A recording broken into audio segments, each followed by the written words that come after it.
வணக்கம் ஃப்ரெண்ட்ஸ்.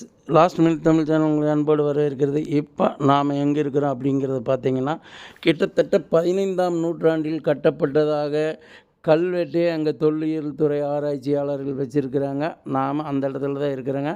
சர்க்கார் பெரியபாளையம், அதாவது திருப்பூர்லேருந்து ஊத்துக்குளி போகிற வழியில் சர்க்கார் பெரியபாளையங்கிற இடத்துல சுக்ரீஸ்வரர் கோவில் அப்படிங்கிற ஒரு மிகவும் பழமை வாய்ந்த ஒரு கோவிலில் தாங்க இருக்கிறேன். நாம் இன்றைக்கி அங்கே போயிருக்கிற நாள் என்னென்னு பார்த்தீங்கன்னா, அஷ்டமி, தேய்பிறை அஷ்டமிக்கு கால பைரவருக்கு பூஜை பண்ணுவாங்க. அது என்னென்னா, இந்த ஒரு வருஷத்துக்கு ஒருக்கா நடக்கிற அந்த ஜென்மாஷ்டமி அப்படின்னு சொல்லி என்னமோ சொல்லுவாங்க. அந்த பூஜை நடக்குதுங்க இங்கே. அந்த பூஜைக்கு தான் நம்ம வந்திருக்கிறோம். இப்போது பாருங்கள், இதுதாங்க அந்த மிகவும் பழமையான கோயில். பாருங்கள், இந்த கல்வெட்டு பாருங்கள். இதை நீங்கள் பாஸ் பண்ணிவிட்டு பார்த்தீங்கன்னா, இதுலேயே போட்டிருக்குங்க 15ஆம் நூற்றாண்டை சேர்ந்ததாக கருதப்படுகிறது அப்படின்னு போட்டிருக்குங்க. அந்த கல்வெட்டு தாங்க இது. பாருங்கள், உங்களுக்கே தெரியும். இந்த கல்வெட்டில் 15ஆம் நூற்றாண்டை சேர்ந்ததாக கருதப்படுகிறதுன்ட்டு இந்த கோயில் மற்றும் இதுக்கு பக்கத்தில் ஒரு குளம் இருக்குதுங்களாம். அந்த குளம் இது எல்லாமே கல்வெட்டிலே போட்டிருக்கிறாங்க. கிட்டத்தட்ட இப்போ அதை கணக்குக்கு பார்த்தா கிட்டத்தட்ட 5000 வருடத்துக்கு மேலேயே ஆயிருக்குங்க இந்த கோயில் கட்டி. அதை தான் நாம் இப்போ பார்க்க போகிறோம். இப்போ நாம் உள்ள என்ட்ரன்ஸில் உள்ளே போக போகிறோம். பாருங்கள், இதுதாங்க கோயிலுக்கு உள்ளே போகிறோம். உள்ளே போனோன்னே பார்த்தீங்கன்னா, அதாவது பார்வதியோட கோயிலுங்க முதல் எடுத்தோடனே இருக்குது. அதுக்கு பக்கத்துலேயே விநாயகர் கோயிலும் ஒன்று இருக்குதுங்க. பாருங்கள், அதுக்கப்புறம் தான் சிவன் கோயில்.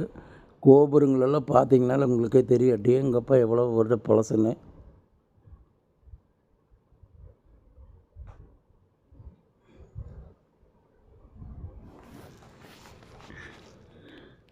பாருங்கள், கோயிலை பார்த்தீங்கனாலும் உங்களுக்கு தெரியும். மிகவும் பழமையான கோயிலுங்க. இந்த கோயில் பாருங்கள், இதுதான் முதல்ல. இது பார்வதியோட கோயிலுங்க. நாம் அதுக்கு போகாமல் அந்தல போனோம்னா இது சிவன் கோயிலோட தட்சிணாமூர்த்தி சிலை இருக்கிற இடத்துல பார்க்கலாம். இது பார்வதியோட கோயில். இப்போ நாம் பாருங்கள், இந்த சிவன் கோயிலோட பின்புறத்துக்காக போகிறதுக்காக கிளம்பிட்டோம். பாருங்கள்,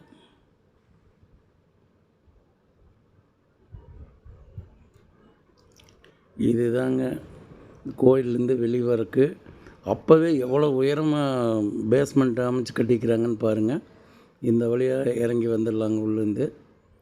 இது பார்த்திங்கன்னா தட்சிணாமூர்த்தி சுவாமிங்க. தட்சிணாமூர்த்தி சுவாமி பார்த்திங்கன்னா உங்களுக்கே தெரியும். அடேங்கப்பா எவ்வளோ முக்கியமான சுவாமி. எனக்கு ரொம்ப பிடித்த கடவுள், என்னுடைய ராசிக்கு உகந்த கடவுளும் கூட குரு பகவான். பாருங்கள், பின்னாடி ஒரு கோயில் இருக்குதுங்க. ஸ்ரீ பாலமுருகன் கோயிலுங்க, முருகர் கோயில்.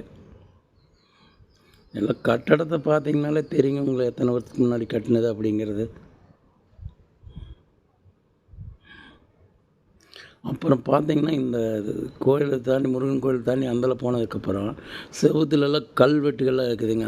அந்த காலத்துக்கு எழுத்துக்குங்க. அதெல்லாம் ஒரு சில எழுத்துக்கள்லாம் புரியுது, ஒரு சில எழுத்துக்கள்லாம் புரிய மாட்டேங்குது. இது காம்பவுண்ட் சுவருங்க. நாம் கொஞ்சம் நகர்ந்து முழுசாக கோபுரத்தை ஃபுல்லாக எடுக்க முடியுமான்னு ட்ரை பண்ணி வீடியோ எடுக்கிறதுக்காக நகர்ந்து வந்தேங்க.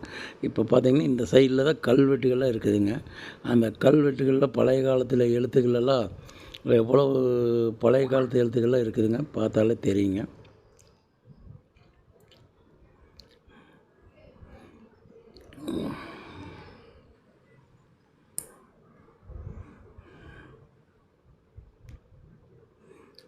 இப்போ நாம் அந்த கல்வெட்டு இருக்கிற இடத்துக்கு போக போகிறோம். ஆனால் இன்றைக்கி காலையில் போயிருந்தோம்னா நல்லா கூட்டமாக இருந்திருக்கு. நாங்கள் கொஞ்சம் கூட்டம் குறைஞ்சதுக்கப்புறம் போனோங்க. இப்போவுமே கொஞ்சம் கூட்டம் அதிகமாக தான் இருக்குது. இன்றைக்கி அன்னதானம் கோயிலில் போடுறதுனால நல்ல கூட்டம். அன்னதானத்துக்கு நீங்கள் வர வழியில் பார்த்துருப்பீங்க. பாருங்கள், இங்கே ஒரு சின்ன லிங்கம் இருக்கிற கோயிலுங்க இது. அதுக்கு பக்கத்தில் தான் இங்கே இது கோபுரத்தோட இந்த சைடு. இது தாண்டி பார்த்திங்கன்னா பூரா கல்வெட்டு லைனாக எழுதியிருக்குங்க. என்ன எழுத்துக்கள்லாம் ஒரு சில எழுத்துக்கள் தான் புரியுது. அந்த வார்த்தைகளெல்லாம் கோர்வையை படிக்கிறதுக்கு நம்மளுக்கு புரிய மாட்டேங்குதுங்க.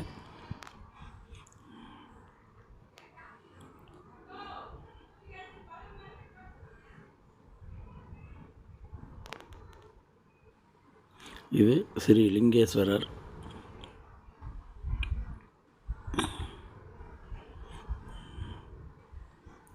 பாருங்கள், இங்கே தாங்க கல்வெட்டெல்லாம் இருக்குது, எழுதியிருக்கிறாங்க. அதெல்லாம் எழுத்துக்கள்லாம் என்னென்னு எனக்கு புரியலைங்க. ஒன்றும் எழுத்துக்கு வேணும் ஒரு சிலதெல்லாம் எழுத்துக்கள்லாம் தெரியுதுங்க, ஆனால் என்ன எழுதிக்குதுங்கிறதெல்லாம் கோர்வையாக படிக்க தெரியலைங்க. பாருங்கள்,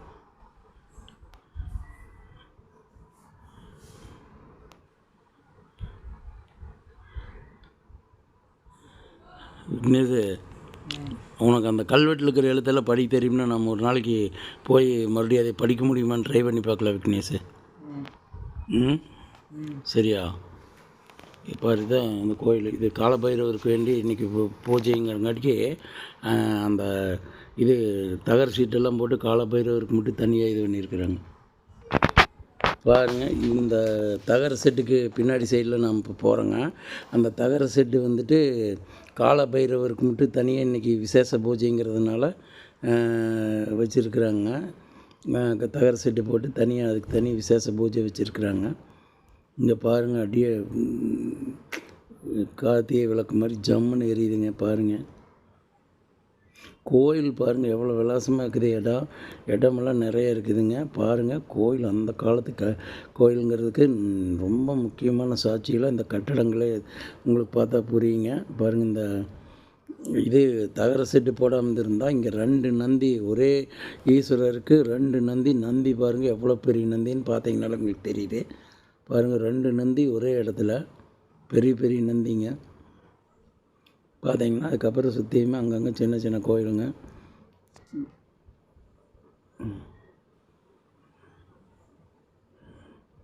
இது என்ன கோயில்?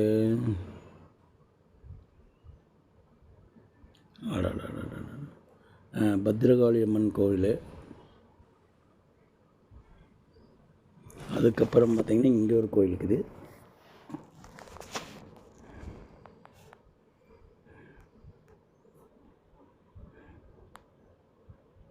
சூரியன் கோயில்.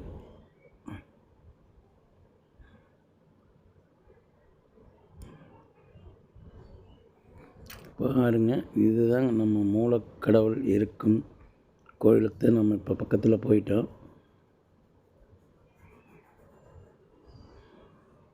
பாருங்கள், 2 நந்தி பார்த்தாலே உங்களுக்கு தெரியுது. நந்தி பாருங்கள், 2 நந்தி. ஒரு ஈஸ்வரன் கோயிலுக்கு நேர் எதிராக அப்படி ஒரு நந்தி தான் இருக்குங்க. பார்த்தீங்கன்னா இங்கே 2 நந்தி இருக்குது.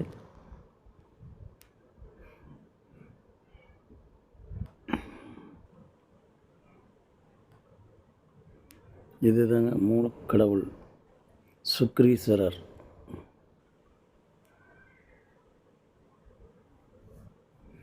சுக்ரீஸ்வரர் கோவில்.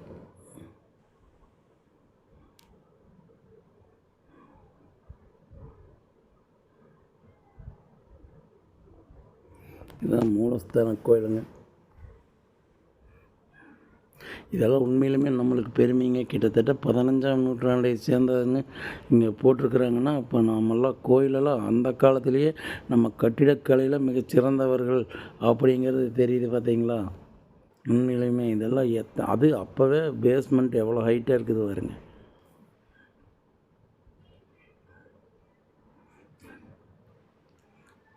பாருங்கள், நாம் சாமி கும்பிட்டு வந்தாச்சு. இனி அடுத்தது பைரவர் போய் சாமி கும்பிட போகிறோம். கூட்டம் ஏதோ ஓரளவுக்கு குறைஞ்சிருச்சு.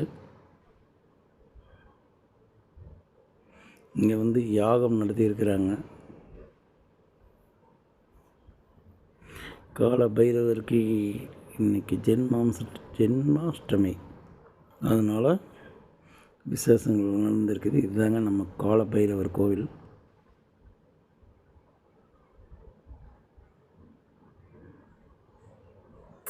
அடுத்தது நாம் அப்படியே இதில் வர்றோம். வந்துட்டு இனி நாம் ஈஸ்வரி கோயிலுக்கு போகிறோங்க.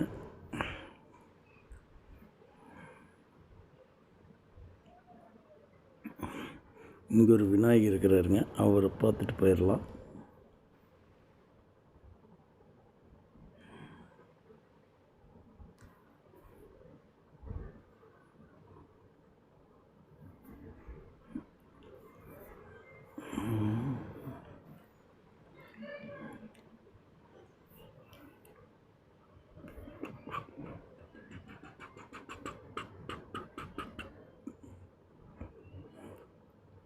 நம்ம வெளியே வந்துட்டோம்.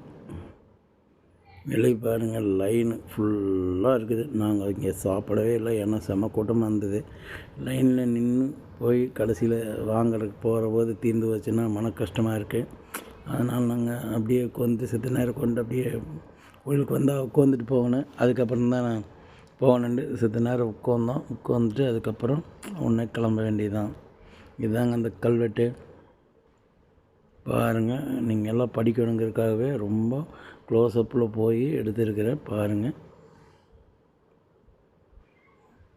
இதுலேயே பார்த்தீங்கன்னா கீழால லைனில் லாஸ்ட் லைன் கூட 15ஆம் நூற்றாண்டை சேர்ந்ததாக கருதப்படுகிறதுன்னு போட்டிருக்குதுங்க. அதுபோக ஹிந்திலையும் இருக்குது, இங்கிலீஷ்லேயும் இருக்குது.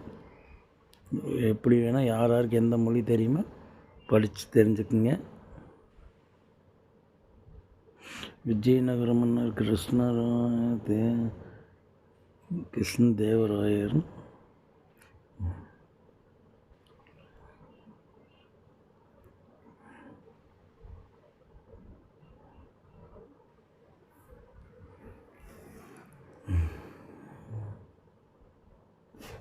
தொல்லியல் துறையை கல்வெட்டு வச்சுருக்கிறாங்க. இந்த கோயில் 15ஆம் நூற்றாண்டை சேர்ந்ததுன்னு. கால பைரவர் ஜென்மாஷ்டமி விழா கார்த்திகை மாதம் 8ஆம் தேதி, நாள் 23/11/2024.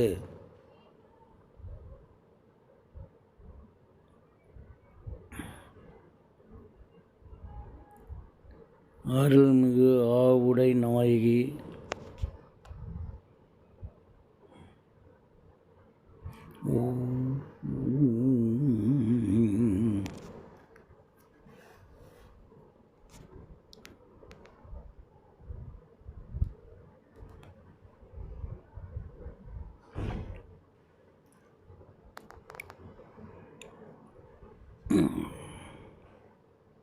இப்போ நல்லா தெரியுங்க. அருள்மிகு ஆவுடை நாயகி அம்பாள் சமேத ஸ்ரீ சுக்ரீஸ்வரர் திருக்கோவில்.